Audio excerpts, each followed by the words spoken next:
Assalamualaikum warahmatullahi wabarakatuh. Salam Om Swastiastu, Namo Buddhaya, salam kebajikan, salam sejahtera bagi kita semua. Perkenalkan, nama saya Anissa Hamdayani. Saya dari kelas D, mata kuliah Pendidikan Kewarganegaraan yang diampu oleh Bapak Taufan. Nah, di sini saya akan menjelaskan atau mempresentasikan materi mengenai identitas nasional. Akan tetapi di sini saya tidak akan sendirian. Saya ditemani oleh rekan-rekan saya, yaitu ada Noval, ada Mutia, ada Hida, ada Boy, ada Arya, dan juga ada Kang Akmal. Yang mana rekan-rekan saya itu nanti akan menjelaskan lebih dalam lagi, lebih luas lagi mengenai identitas nasional ini.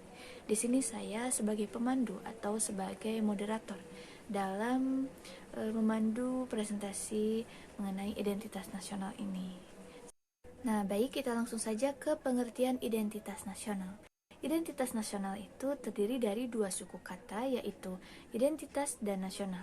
Identitas merupakan sebuah tanda atau ciri khas tertentu atau karakteristik tertentu yang mana fungsinya adalah untuk membedakan hal yang satu dengan hal yang lainnya. Nah, sedangkan nasional berasal dari kata nation yang berarti bangsa, yang menunjukkan sosial kultural tertentu, yang mana mereka itu memiliki tujuan hidup, cita-cita, dan ideologi bersama. Nah, dengan demikian dapat saya simpulkan bahwasanya identitas nasional merupakan sebuah jati diri, sebuah karakteristik, sebuah tanda khusus yang dimiliki oleh suatu bangsa yang mana fungsinya adalah untuk membedakan bangsa tersebut dengan bangsa yang lainnya. Identitas nasional mendasari suatu negara untuk menjadi pembeda antara bangsa yang satu dengan bangsa yang lain. Identitas nasional menggambarkan siapa diri kita yang sebenarnya. Identitas nasional menjadi penting untuk terjaganya keutuhan bangsa karena tidak akan mampu kita menjaga sesuatu tanpa mengenali atau mengetahui sesuatu tersebut. Lalu kita masuk ke esensi dan urgensi identitas nasional. Pernah gak sih kalian nanya, gimana sih kalau suatu bangsa atau suatu negara tidak memiliki identitas nasional? Kira-kira bakal kayak gimana ya? Emangnya identitas nasional itu penting? Seberapa pentingnya sih identitas nasional? Mungkin pertanyaan-pertanyaan itu ada dalam pikiran-pikiran kalian. Nah, di sini saya akan menjelaskan mengenai seberapa pentingnya identitas nasional itu. Assalamualaikum warahmatullahi wabarakatuh. Perkenalkan, nama saya Nova Ramadan Fauji dengan NPM 2250010085. Terima kasih kepada moderator yang telah memberikan saya kesempatan untuk memaparkan materi. Di sini saya akan memaparkan materi tentang sumber historis identitas nasional. Jadi, sumber historis identitas nasional dimulai ketika masa embrioritas Indonesia, yaitu pada tahun 1908. Ketika itu, masyarakat mengalami suatu pengalaman yang tidak mengenakan, yaitu karena mereka sedang dijajah. Jadi, pada masa itu masyarakat mengalami penjajahan dan merasa tertindas. Hal itulah yang menyebabkan persatuannya antara masyarakat yang satu dan yang lainnya.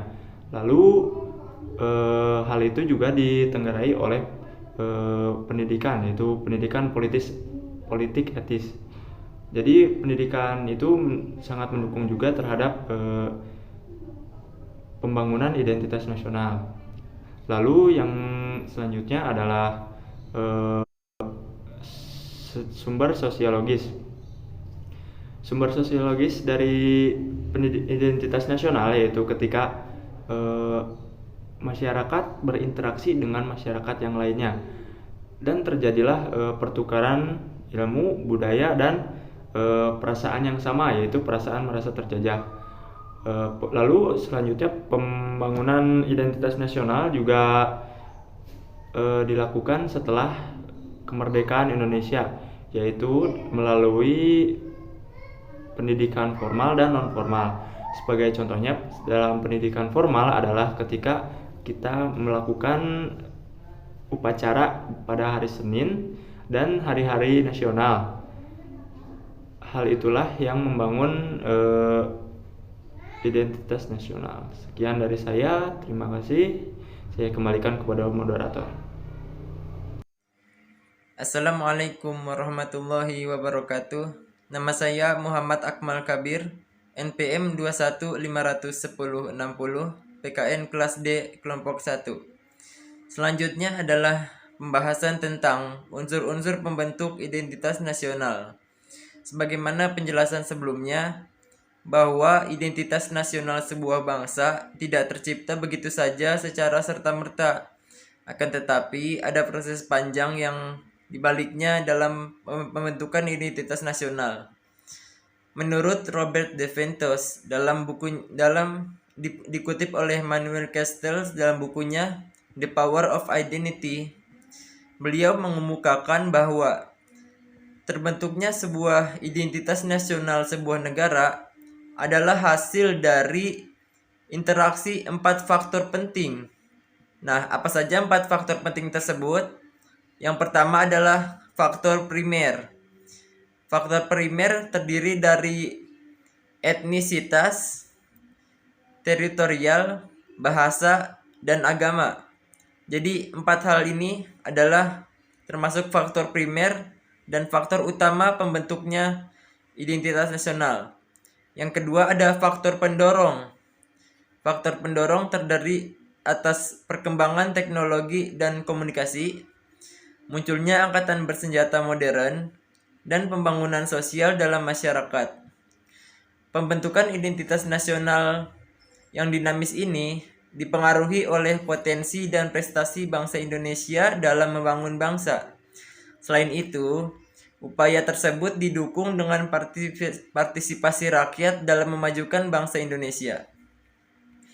Faktor yang ketiga ada faktor penarik. Faktor penarik meliputi beberapa faktor, yaitu faktor pertama, penggunaan tata bahasa resmi secara nasional.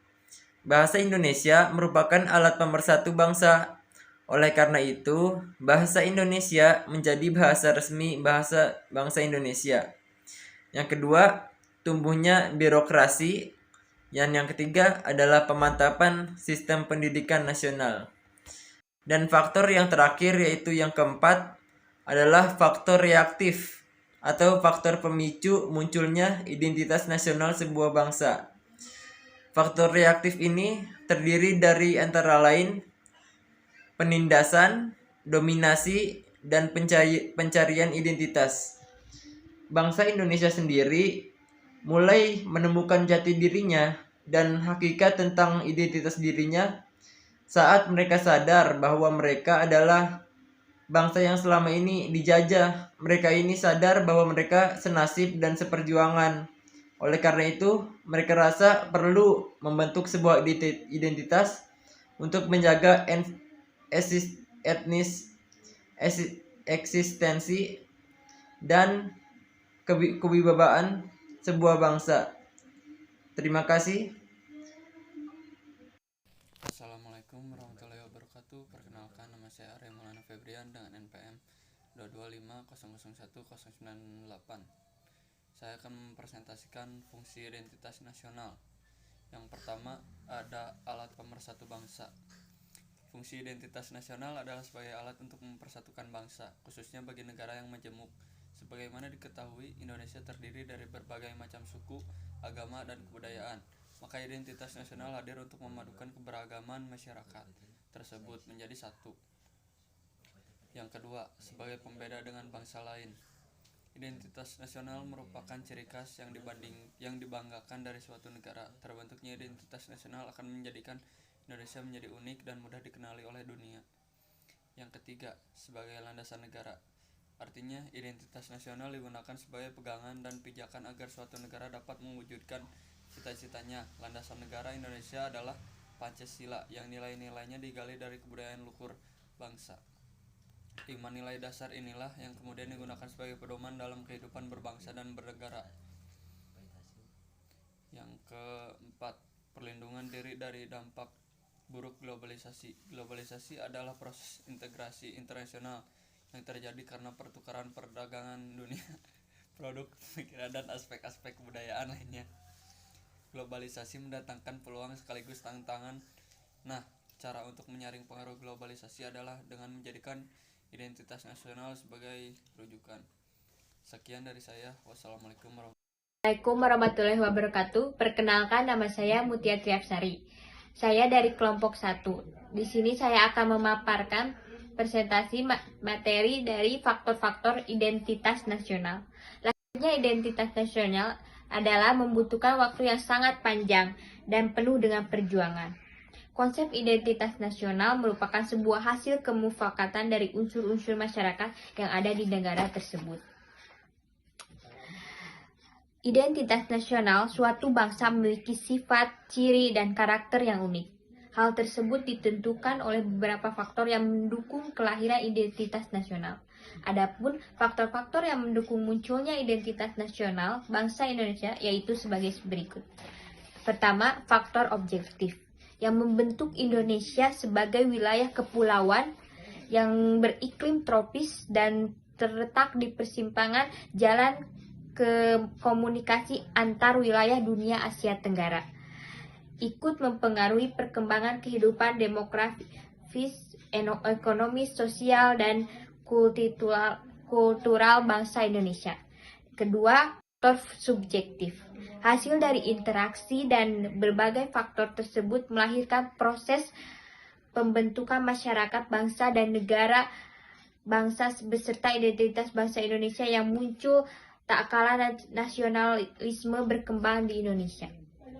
Yang ketiga, faktor primer. Faktor yang mencakup etnisitas, teritorial, bahasa, agama, dan sejenisnya. Unsur-unsur yang beraneka ragam yang masing-masing memiliki ciri khasnya sendiri. Maka dari itu, kenapa Indonesia dikenal dengan Bhinneka Tunggal Ika? Berbeda-beda tapi tetap satu. Itulah yang dapat saya sampaikan. Terima kasih. Bismillahirrahmanirrahim. Assalamualaikum warahmatullahi wabarakatuh. Perkenalkan, nama saya Boy. Saya dari kelompok 1 PKN jurusan Agroteknologi kelas C.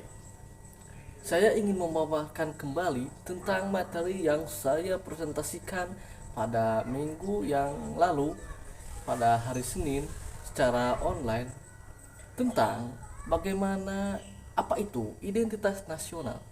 Dan alhamdulillah saya diamanahi dalam bagian ada berapa sih identitas nasional itu.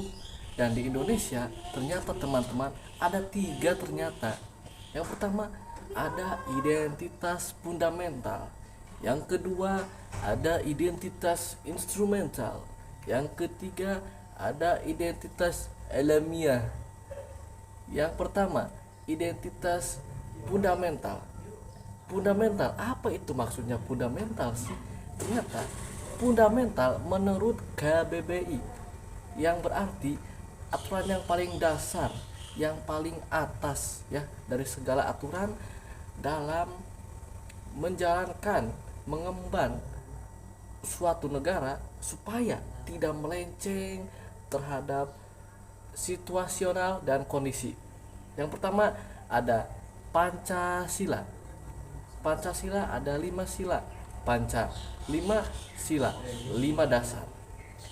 Pancasila itu sebagai dasar kita dan hukum teratas ya, lebih atas dibandingkan UUD 1945 yang menyebabkan Pancasila itu harus kita jalani setiap hari dan diterapkan. Begitu juga dengan memahami nilai-nilai Pancasila.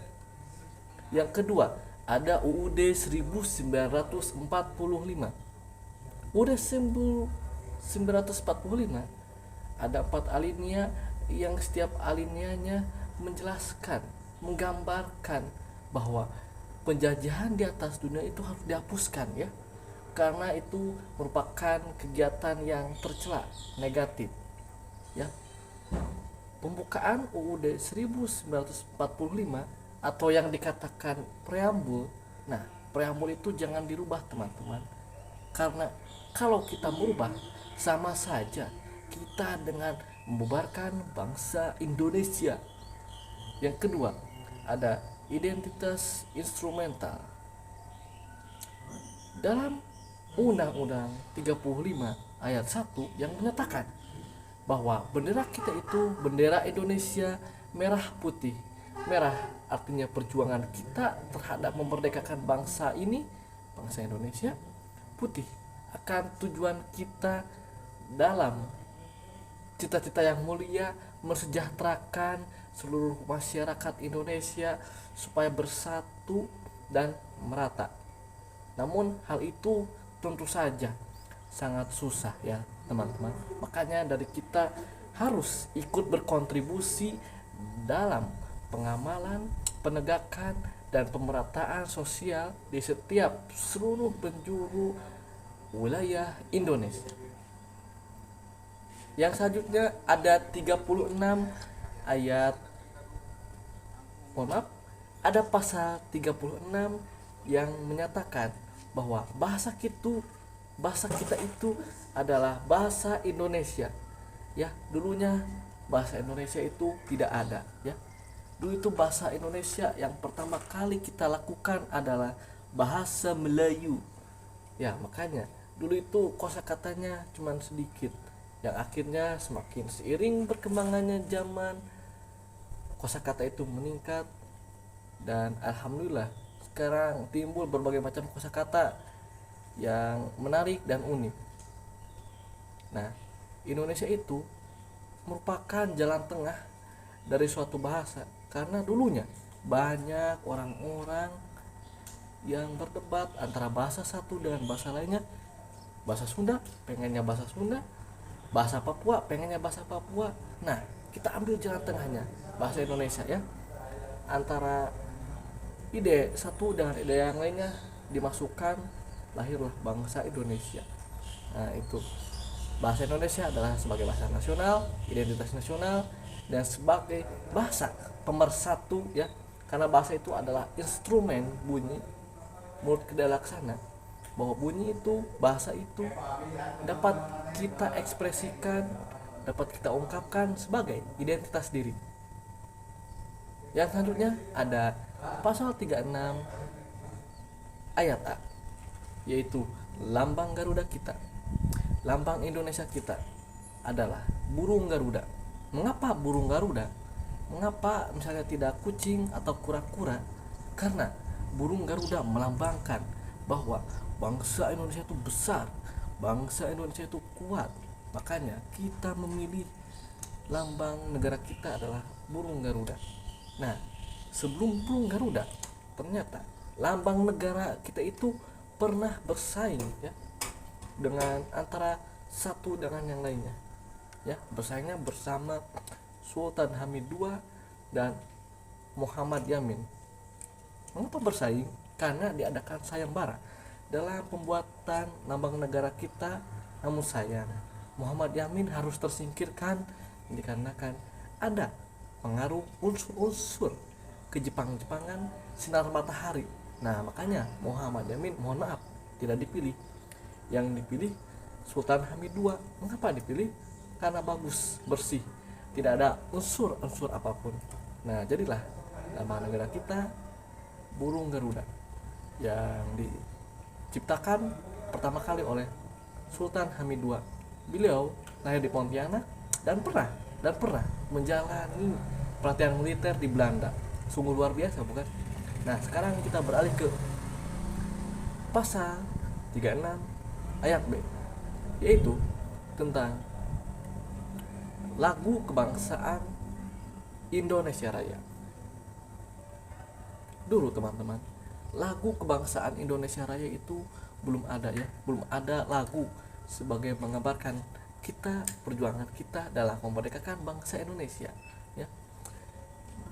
Lagu Indonesia Raya diciptakan oleh W.R. Supratman. Beliau menciptakan lagu tersebut dengan sangat hati-hati dan didukung dengan masukan-masukan dari pahlawan nasional lainnya. Nah, setelah dibikin liriknya, lalu belum dinyanyikan. Langsung pertama kali dinyanyikan pada saat sidang, sebelum sidang Kongres Pemuda II, yaitu yang merumuskan tentang Sumpah Pemuda ya. Nah, pertama kali dibunyikan tanpa syair teman-teman, Nah, pada tanggal tepatnya 28 Oktober 1928 dulu itu dinyanyikan tanpa syair, tanpa lirik, ya. Semua orang berkumpul, berbaris dengan rapi, ya. Sudah siap dinyanyikan lah secara instrumentalnya saja dengan biola, dan disambut dengan air mata yang berlinang ternyata teman-teman. Nah, setelah disambut dengan air mata yang berlinang, disambut juga untuk semangat yang bergelora untuk memerdekakan bangsa Indonesia, ya. Itu makanya kalau kita menyanyikan lagu bangsa Indonesia, mohon setidaknya diam, ya. Lebih baik lagi jika merasakan apa yang orang lain dulu pernah rasakan. Nah, untuk pasal 36 ayat C itu semuanya diatur dalam Undang-Undang 1945. Nah, mari kita masuk ke identitas alamiah.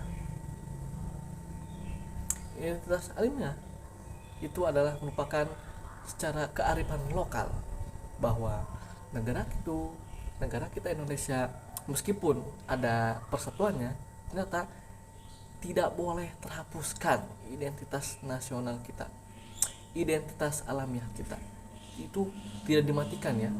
Nah, seiring berjalannya identitas lokal, ya, tergantung wilayah dan budayanya masing-masing, ya. Nah, beriringan juga, ya, identitas secara nasionalnya. Nah, makanya gitu, karakteristik kita, identitas kita sebagai dalam suatu wilayah, misalnya saya suku Sunda, nah itu tidak dimatikan, itu tetap diakui oleh Indonesia, dan kita bebas menjalankannya di, alhamdulillah, demokratis itu bagus, ya. Kita bisa mengekspresikan diri dan negara juga ikut maju gitu. Nah, dalam Garuda ternyata teman-teman ada namanya helaian tiap bulunya.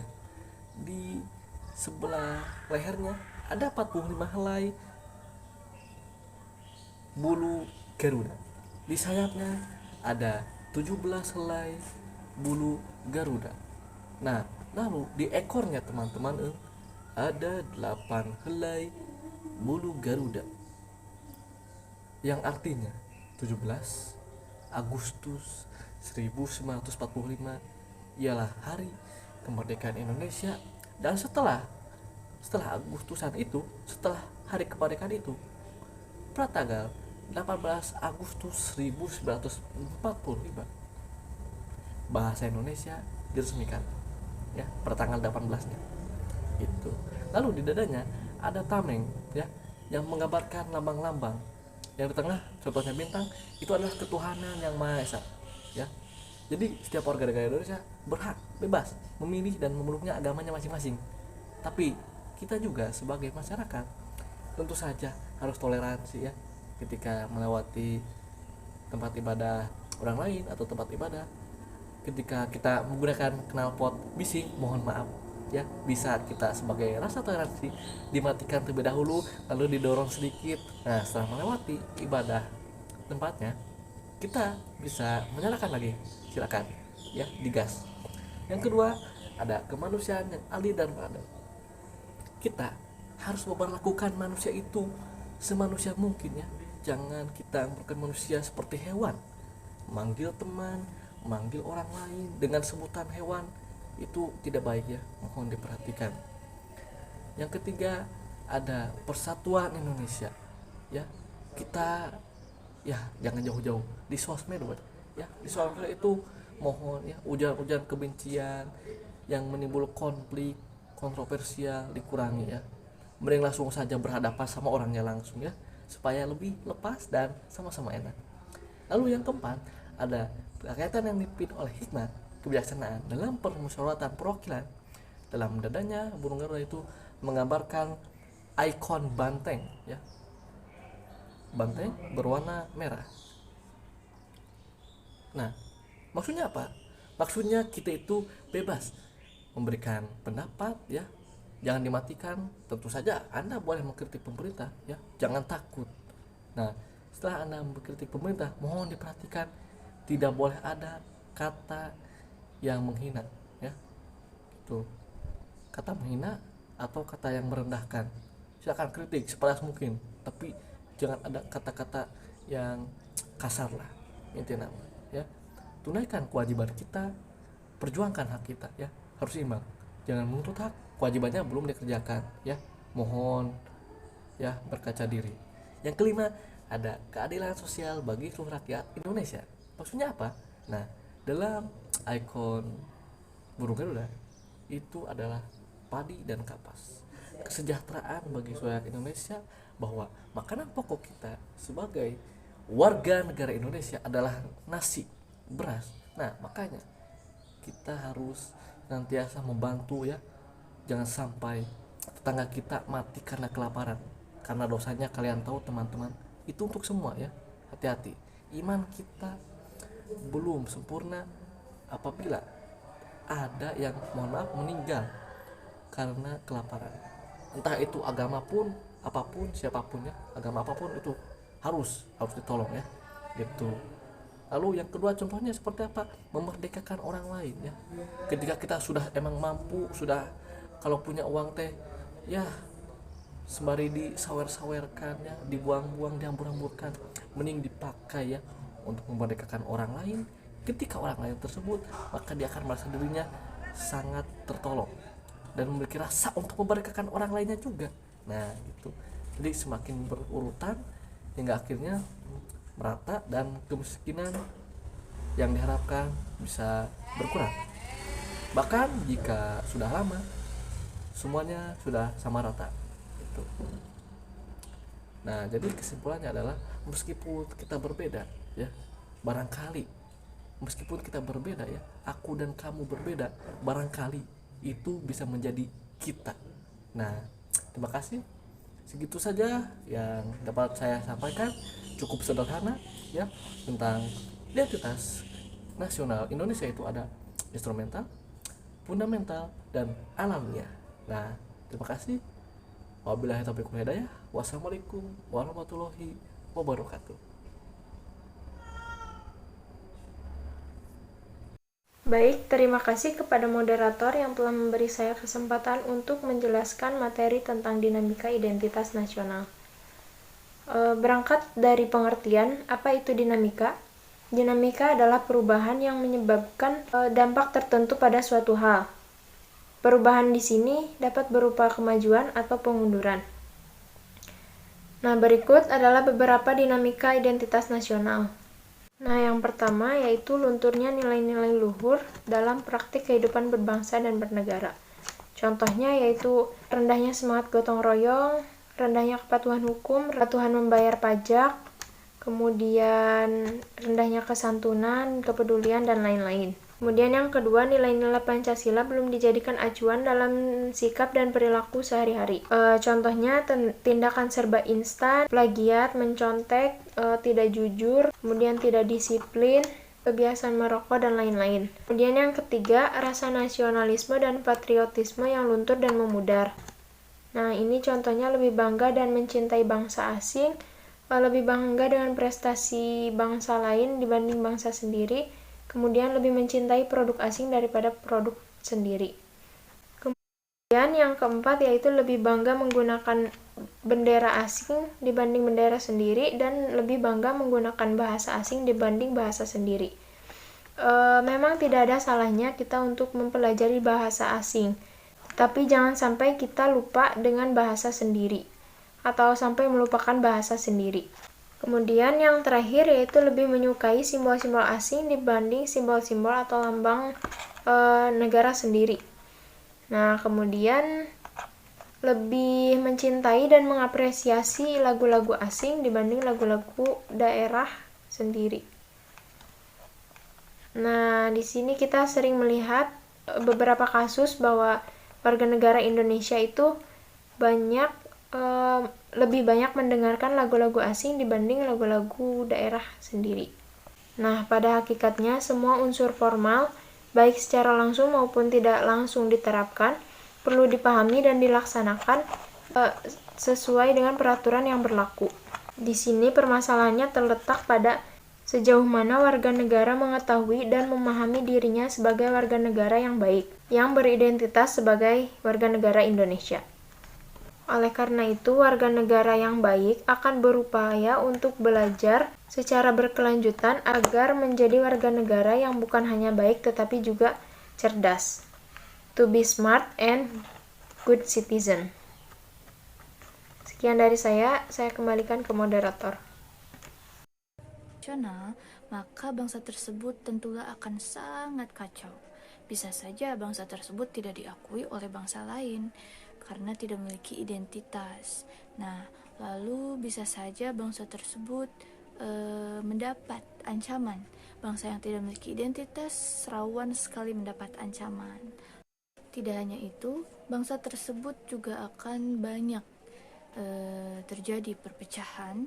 Juga bangsa tersebut akan mudah goyah dan terombang-ambing oleh perkembangan zaman. Nah, kembali lagi kenapa identitas nasional itu menjadi penting, karena untuk supaya negara kita itu dikenal oleh negara lain, lalu untuk keberlangsungan dan keutuhan bangsa, dan juga untuk menjaga kewibawaan bangsa. Seperti itu. Nah, lalu apa sih peran mahasiswa dalam menjaga keutuhan identitas nasional bangsa Indonesia? Nah, mahasiswa itu harus menyadari betapa pentingnya identitas nasional tersebut. Lalu kita harus tahu betul bahwa Indonesia itu memiliki atau mengalami krisis identitas. Kita harus menyadari dan mensyukuri bahwa Tuhan menciptakan setiap bangsa itu dengan keunikan masing-masing. Kita juga harus menyadari bahwa Indonesia memiliki keunikan yang mana membedakan Indonesia dengan bangsa-bangsa yang lain. Di era modern saat ini, banyak permasalahan-permasalahan terkait identitas nasional. Salah satunya adalah masuknya budaya asing yang mempengaruhi masyarakat, yang mana hal itu bisa menyebabkan lunturnya identitas nasional kita, yang mana masyarakat itu seharusnya mengembangkan, menjaga, atau mengetahui, mengenali identitas bangsa kita, tetapi malah mereka lebih mengenali atau lebih tahu tentang identitas bangsa lain. Nah, kita sebagai mahasiswa diharapkan itu mempunyai peran yang nyata kepada masyarakat untuk memberikan pemahaman mengenai identitas nasional. Tapi sebelum kita memberikan pemahaman kepada orang lain, tentulah kita harus memahami betul. Kita harus menguasai terlebih dahulu. Kita harus mengetahui terlebih dahulu apa itu identitas nasional. Kita harus mencari tahu, kita harus menambah pengetahuan dan wawasan kita mengenai identitas nasional. Salah satunya adalah dengan belajar pendidikan kewarganegaraan. Seperti itu. Setelah kita mengetahui, setelah kita menambah pengetahuan dan memahami rekan-rekan sekalian, mohon maaf apabila ada kesalahan. Cukup sekian dari kelompok kami. Wabillahi taufiq wal hidayah. Wassalamualaikum warahmatullahi wabarakatuh.